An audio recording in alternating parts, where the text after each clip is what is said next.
Welcome to Fret Night. My name is Rob. My name's Colton, and welcome to a different kind of new Meet Your Maker series where we have with us today Mara, Jade, otherwise known as Marty, and Josh. Yay, yay. Yay, Well, thank you guys for coming by the channel, man. It's so cool. We just want to let our listeners kind of get to know who you guys are. Mm-hmm.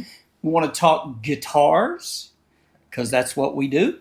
And I guess we'll jump right into it. So, Josh, when did you start playing guitar? I learned at 16. 16? And I learned out of spite. Out of spite? Hey, that's a good reason to learn. I just watch all the flashbacks happen in his eye. Right. I used to, when I was a kid, I used to collect guitars with my dad. And the big thing that drew us two guitars was wood grain. Mm-hmm. At the time, I didn't know how to play yet, but it was one of those I'd rather have the stuff that I want to use when I do learn how to play. Right. And I had a friend that I was playing music with at the time that came over and said the words that got me to pick it up. And he's like, I don't know why you have all these if you're just not going to play them. There you go. And he worked himself out of a job. So, Marty, what about you? When did you start? Oh, golly. I think it was when I was 12, I believe. I first plucked the guitar a little bit when I was around 8 years old. My cousin, who I always thought was the coolest one in my family from Canada, he came down to visit and he picked up my guitar and played Smoke on the Water on this old acoustic guitar that my grandfather, he shaved down the neck to make it like a 14-inch neck because he fought in the war and he had problems. So it was a little tiny guitar and my cousin over playing Smoke on the Water. It's like, that looks cool. I want to learn how to do that. And then I completely forgot about it because I was 8 years old. Right. And, brain, no brain. And then do that. I know, right? Squirrel. And then I took my first guitar lesson when I was 12. My dad got me a Fender Squier Stratocaster, that little starter kit. And it was really cool. It was a good time. But 20 years about, I would say, guesstimate. We'll just be in the middle of 8 and 12. Right. So, start with Josh. What was your first guitar? So you're going to tell because your dad did guitars or whatever. You had some really nice guitars. Is that how you started out? No, we didn't start with nice ones. We started getting entry level because he didn't want to get anything too nice until I started playing. Right. My first guitar that I learned to play on, I still have.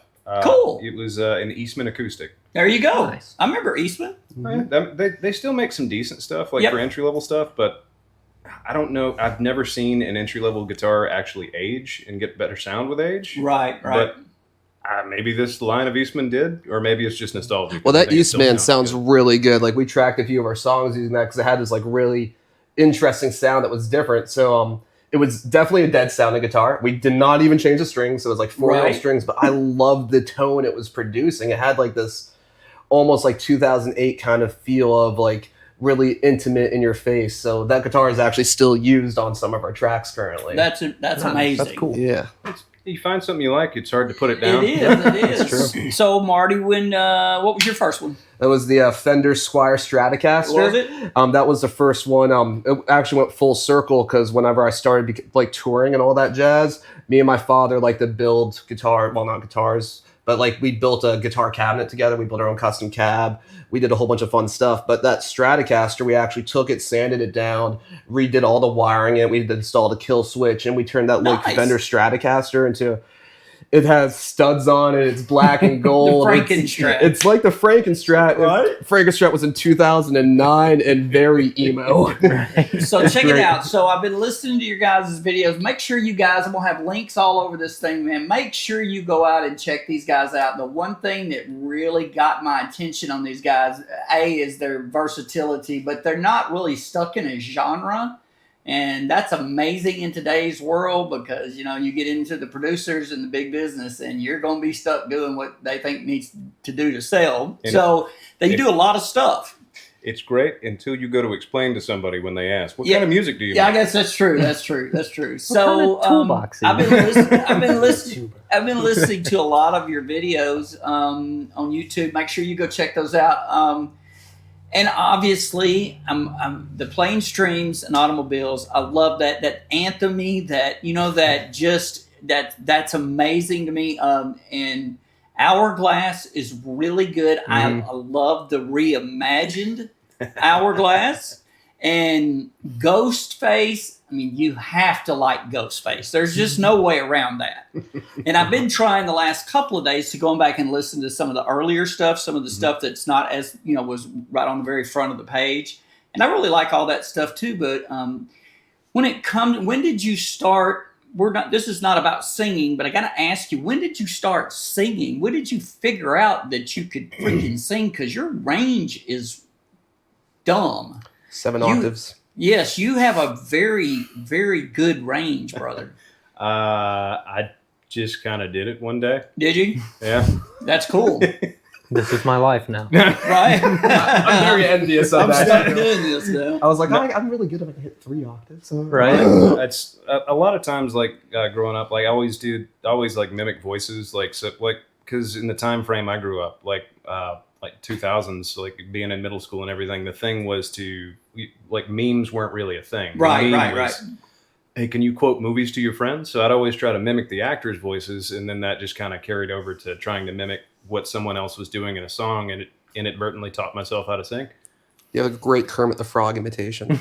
Thank you. I really appreciate that. You are the angry voice on the music? Yes. So when did you start doing that? Oh gosh, I think that was 2008 was the first time I learned what a fry scream was and false chords.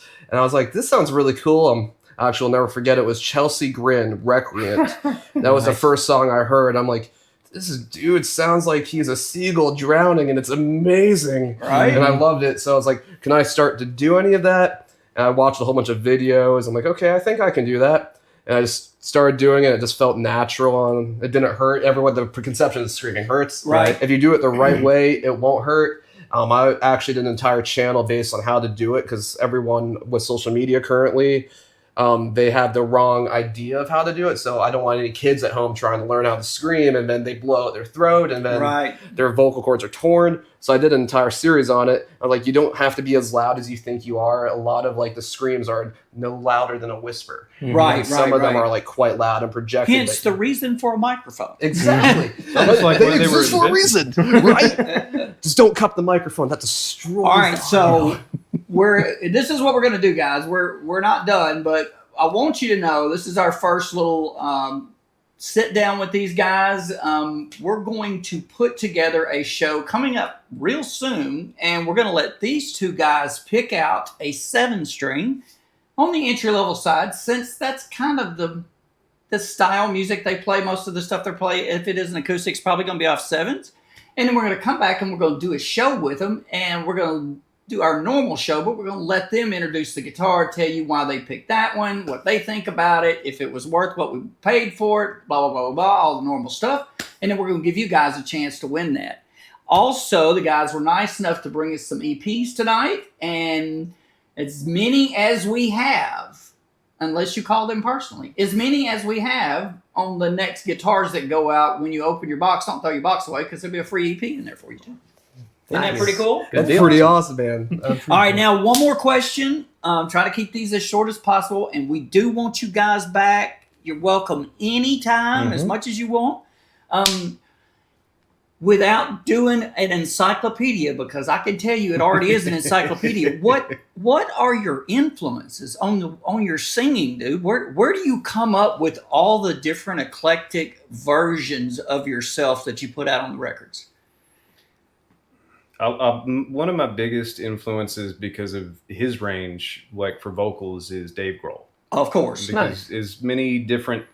that dude can sit down at any instrument and have like a different style that he's doing, and his voice fits it. Yeah. So I don't want to say that I try to model myself off of like what he does, because my voice is set up differently. But he's very successful, and what he does is very popular. So it makes sense to if you can figure out like how to use what you have in a different scenario. Yep. It just gives you more creative control over everything, and I don't think anybody has much more creative control than that man. Right. Yeah, he's If he doesn't like what you're doing, he's going to rush you off the instrument and do it himself. Yes. So, So tell me real quick, what is? Give me just a pure band influence. We all know. We don't know each other that well, but I can already tell you, Linkin Park was very instrumental. There's no way that it wasn't. We actually have Guilty. a cover of that one up. We have a cover of And I Leave listened Out to All the that. Rest. That was really good. That cover's really good. So tell me, who? Here's a better one. I'm going to ask you the same question, so be prepared. But who are you listening to now? It depends on the day, but to hear in the past couple weeks, like given the kind of stuff that we do, Right. this does not sound like something that should be on repeat. But I've been listening to a lot of Ween in the past couple Have you? weeks. Yep, my Ocean Man. Yep. It's just So that's what's cool, because I feel like if somebody plays a genre of music and that's what they play, when you catch them in private, that's not what they're listening to. I mean, I listen to a decent bit that's close to us, but sometimes you just. It's fun for me to just jump down a different hole and see how something else is going. Little Ariana Grande, little Adele. Right? I actually went down the hole not too long ago for Danger Doom. Danger Doom? It was MF Doom and Danger Mouse. They came together for one album and brought a bunch of people in from Adult Swim and had voice actors just on the album. That's cool. I got a lot of text messages. So give me some of your influences. Oh golly! So Led Zeppelin was my main influence. There you go. I honestly, it's going to sound crazy, but I stopped listening to a lot of music whenever I started making music because I didn't want to be as influenced by a lot. Right. Of course, I still listen. I love music, but I didn't avidly go to my way. Currently, it's Counterparts is one of my all-time favorites. If you can scream a song and cry in your car along to a heavy song, Right. They did something right. Love Counterparts, but I also, it's going to off a little crazy. I love boy bands. I love NSYNC. Right. I love Backstreet Boys. I actually model, like, if I take an NSYNC song, and I'll write a song over top of it, and that's how I structure some of my metal songs. Right. Their ideas. Well, they're structured very well because Yes. they're put together by some of the best. You know what I mean? They have like that's 20 big box minds music. that are geniuses working that's on big it. box music. So. So I mean, you already nailed it on the head with Linkin Park, like Chester Bennington. And Well, all that we're genres. all just like not worthy on Chester. Mhm. Right? It's always been. I tell you who I've been listening to, and it's going to sound like a plug for the band, and most people may not know who they are. They just started playing them on Octane, but I found them right before Octane. It's a band called Holy Water. Yep. You know what I'm talking about? I actually was just talking about them earlier today. So the reason I listen to them is I've been listening to the whole spectrum, and it's so eclectic. It's not in a genre. They're heavy as crap, or they're 50 other things. Yep. That's crap. You know what I mean? And the vocalists, you don't sound alike. I'm not saying that, but the way they structure their songs, it reminds me, because they can do anything, and that's kind of the way I feel like you do on your stuff. You know what I mean? You have so many different ways that you can go with the vocals. He's always in the background holding the main, we got to be mad. Thumbs up. Without him, though, I may have a range, but getting that to go to somewhere, he's my wrangler. Right. Because I will go all over the place. Some of that stuff, and I know I've been in and out of studios my whole life, so I understand how things are tracked. But I listen to some of your high notes, and then in the back, I hear the other one that octaves up on. And I know you can't do that live because you can't do both. But I'm like, my God, that guy's got range. He gets so mad when I'm like, it's time to do harmony. By the way, it's an octave up. I used to get mad. Now it's just, how many do you want? And do you want it up or down? Right. Usually it's 5. Well, guys, this has been freaking amazing. Our viewers are used to long form style videos, but I don't want to bore them with 25 minutes because I want you guys to come back and I want to do stuff.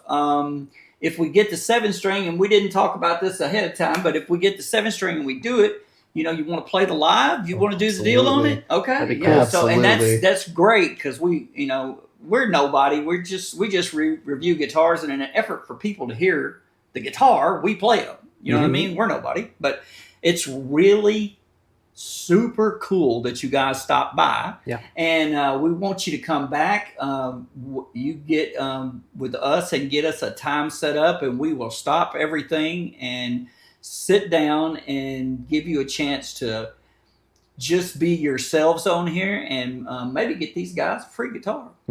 Love that. So make sure you go out to just go to YouTube, man. Check them out. They have, I don't care what style of music you listen to, they've done it. They have a little bit of everything. Now, I am stuck, and it's me, and you probably can tell by the stuff I play, I'm stuck on all the new stuff, man. Make sure you check out Plain Streams and Automobiles. Make sure you check out Hourglass. Make sure you check out Ghostface. And then they have a plethora of other genres, from rap to heartfelt to slow to emotional. I mean, they do a lot of different stuff. It's really cool. ADHD is a problem. No, it's a solution. It's the solution. Make sure you comment in the comments.